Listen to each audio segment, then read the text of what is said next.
of IPBES on impact of IPBES products, really helping with the delivery end. And I'm going to concentrate on the first of those, the source of that. I think most of this presentation, if not all of it, is on the sources of information and going through some of our knowledge products. One of the things that ourselves and other organisations, and in particular UNEP, WCMC and GBIF, Global Biodiversity Information Facility, we've really been acting as a partnership between all three organisations, have a common platform to provide inputs into IPBES, and we've been trying to emphasise how we can help, and also along with a number of other countries trying to help make sure that wasteful duplication doesn't happen in terms of developing products that already exist, to build on what has already been asked for and already exists. So all of IUCN's knowledge products engage scientists.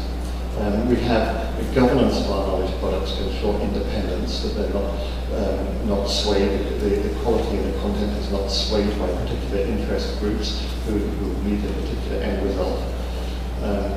All do or will involve peer review, and all are based on internationally negotiated standards. So for example, the red list criteria, the particular area categories, the classification schemes in the red list, all these things are not just things that were made up overnight. These were negotiated painfully, very painfully over many years, and that's why they're important.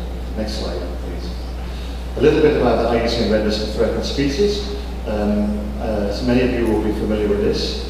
It's the most comprehensive source of information on the conservation of the species, and it contains all this information. It's not just a list of threatened species. And I've got a slide later that will show that. And there's a massive amount of additional information on each species. So it's a significant biodiversity resource beyond just a list of species with a red list category of critically endangered, or even least concern. And it was used, the red list index was used as one of the measurements of the 2010 biodiversity target, and we are proposing that different cuts and permutations of the red list index can be used for these 15 of the 20 IT targets next. So the number of species assessed is going up very rapidly. We are approaching 65,000 species. There's going to be a major update next month at the time of the Hyderabad COP. Ooh, can we go back? So what I want you to see there is originally the vertical axis starts at 10,000 species. Okay, it's the number of species assessed over time, and so that's a little bit misleading perhaps. But you can see that the back in the year 2000, well over half the species listed on the red list were threatened. That's because in those days there was a bias towards assessing species which were believed to be threatened. Since that time, IUCN has been focusing very much on assessing whole taxonomic groups and to try to remove that bias. Because for many groups it is already removed, but it's still, for species overall, it's not yet removed. So you can see the red line is the increase in the number of threatened species, which is almost at 20,000 species, and the blue line is the total number of species. And so the proportion of threatened species is getting smaller, not because we're solving the world's conservation problems, I'm afraid, but because we are removing biasing and sampling artifacts. Next one. And there is a very important geospatial map information in the red list. These maps here show you the density really of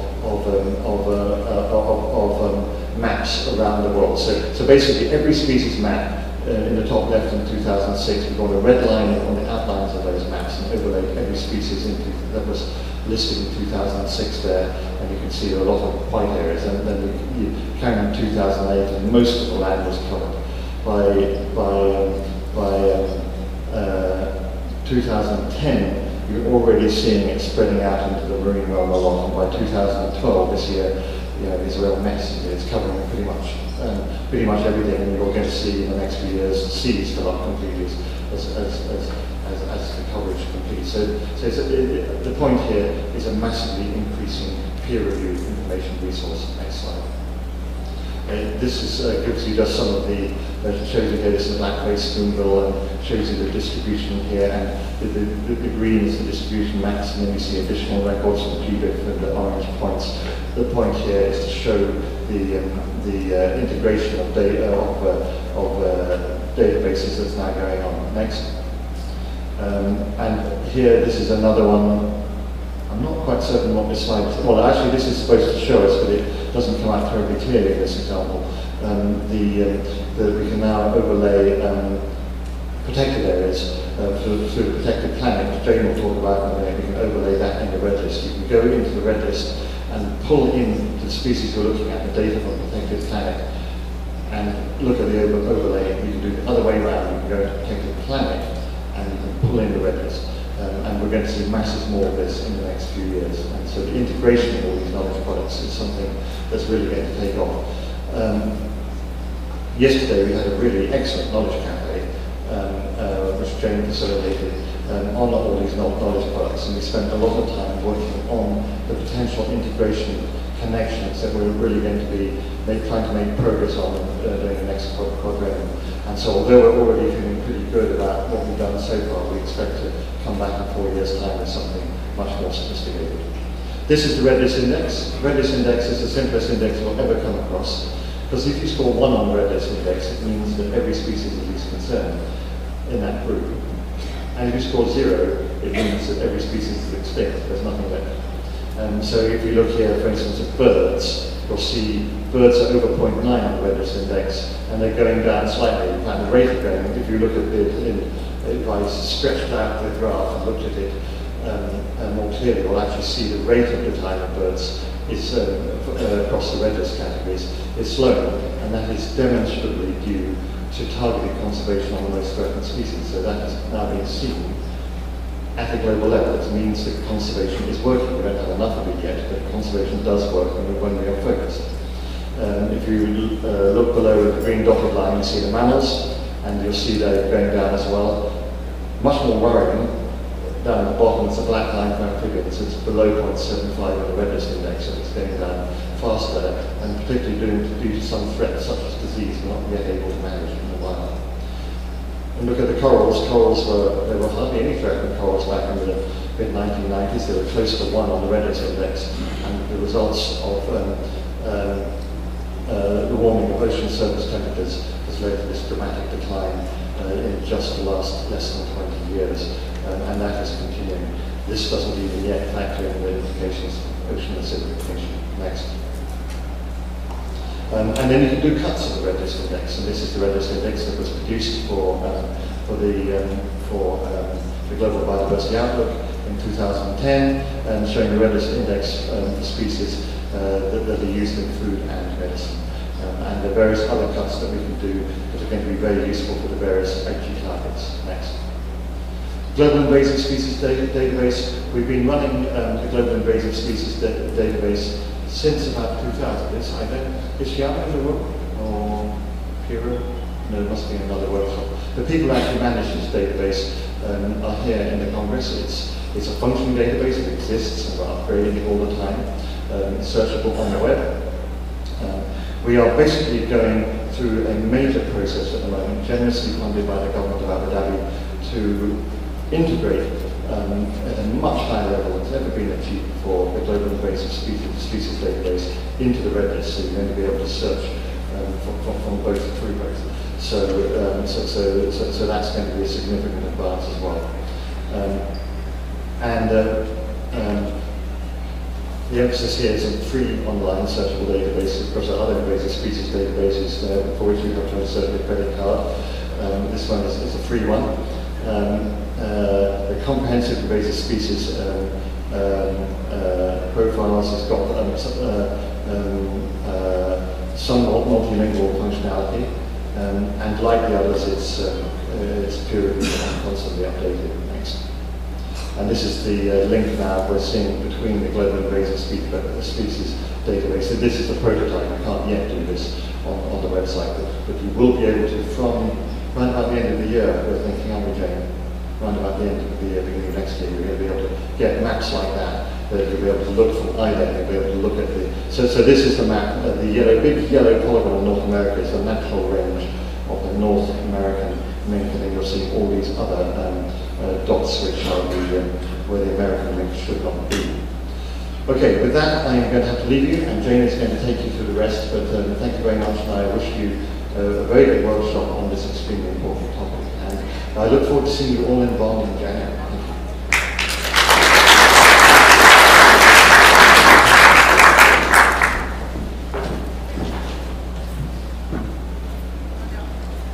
you. Well, thank you very much, Simon. Thank you, Siri. Good morning, everybody. I'm going to continue now with this run-through of our knowledge products. And first I'll talk about Protected Planet, which is the web-based interface for the World Database on Protected Areas, another long-standing IUCN flagship knowledge product.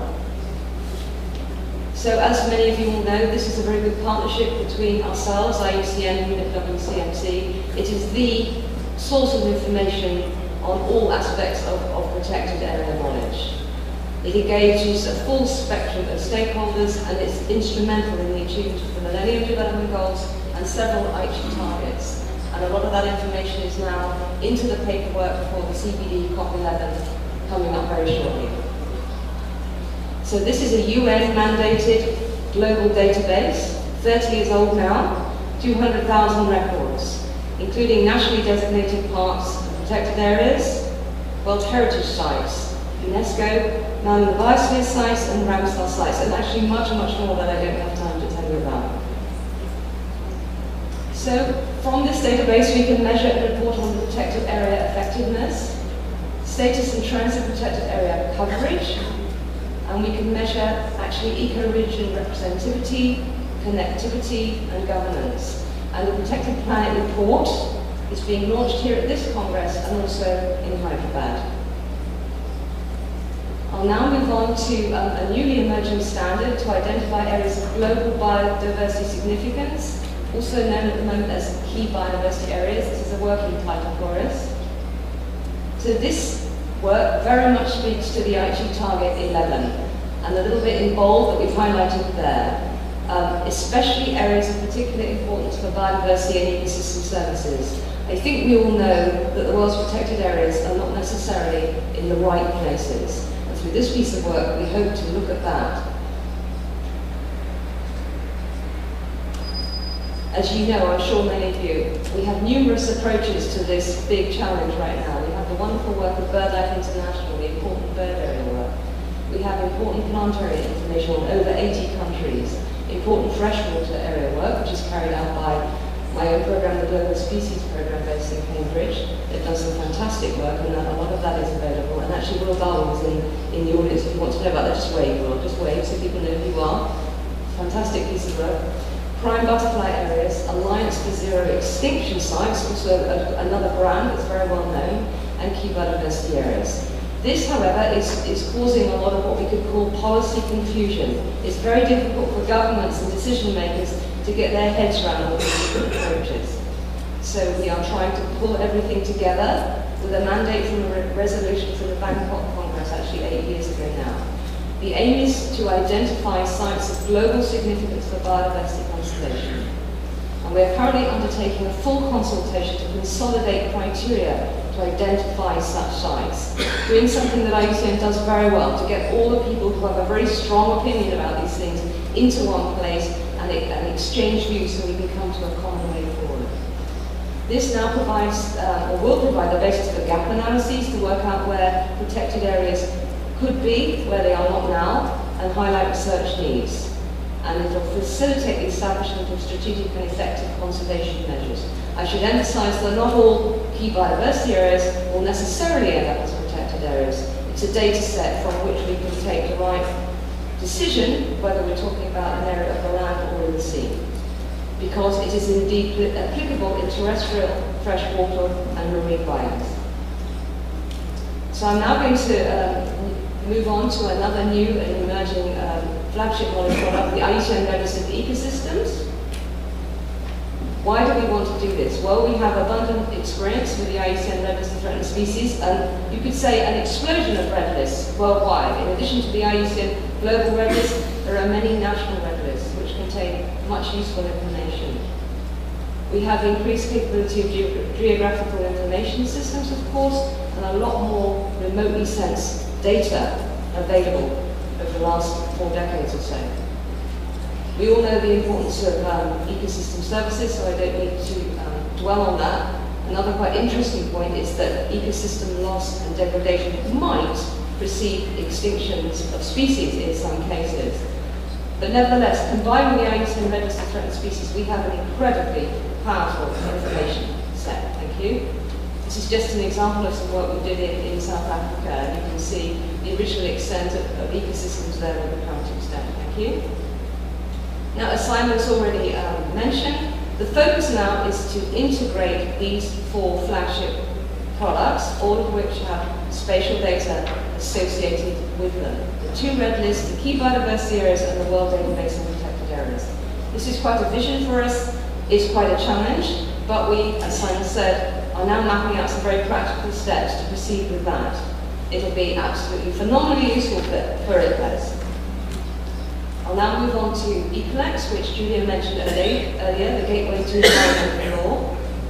What is ECOLEX? Have a look at ECOLEX. Google it. It's an absolutely fascinating database.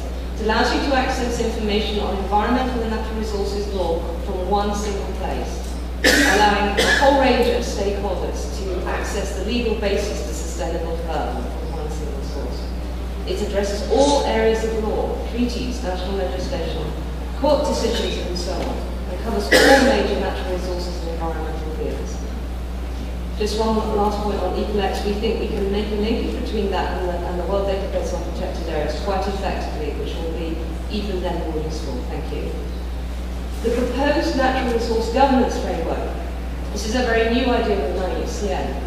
But what we've realized with our vision, a just world that values and conserves nature, we need to have good decision making for people and nature. And currently there is no single consistent framework to analyse and compare how well specific governance arrangements are functioning. So our draft programme, which I hope you've all had a look at and you're hearing about every morning, commits to develop a new framework to look at this whole issue, to assess natural resource governance.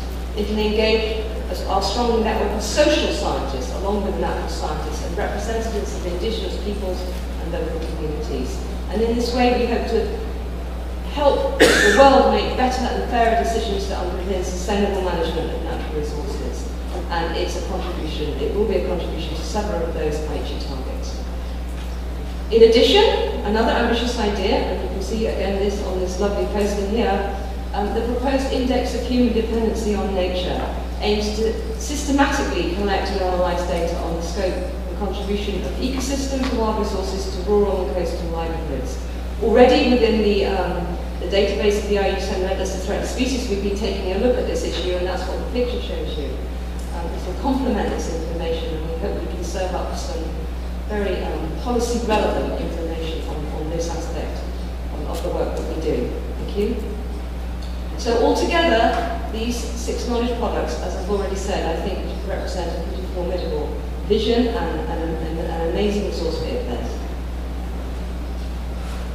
We appreciate very much, however, that our knowledge products require some additional capacity sometimes for people in order to interpret them, to fully interpret our knowledge products. The IUCN Register of Threatened Species was very much built with the needs of scientists in mind, and now we need to make it simpler, we need to make it function better, we need to make the information less technical and more understandable. And I'm seeing some people nod in the audience. We know this very well, and we're really taking this seriously, and if we can do that, we think it will be therefore obviously much more useful to the new IPBES. We are therefore very much looking forward to contributing to IPBES in every way that we can, and I think what's great is the formation of this panel now is spurring us on in relation to this work. If we can do this also, for us, this is the real challenge and the priority for IPBES. What do we need to know in order to implement those 20 Aichi targets? So that is the key question. What don't we know? We know a lot. We know enough to act. But what don't we know? And that we think will be the priority for IPBES. And with that, I thank you. Thanks.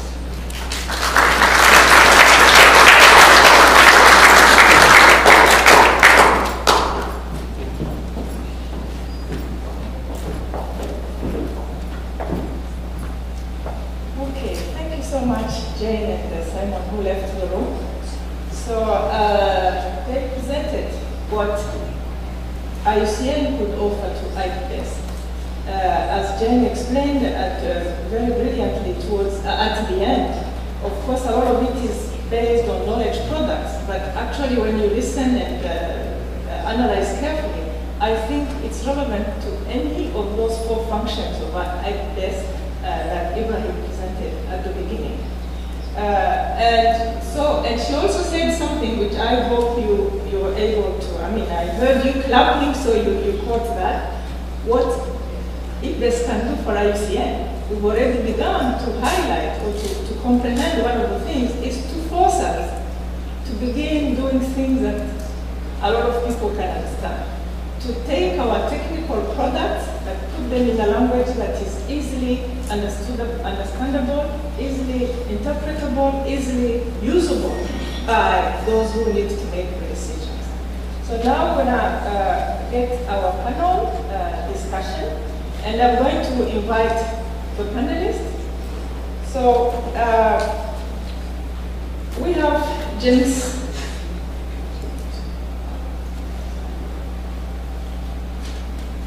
I am technically challenged here.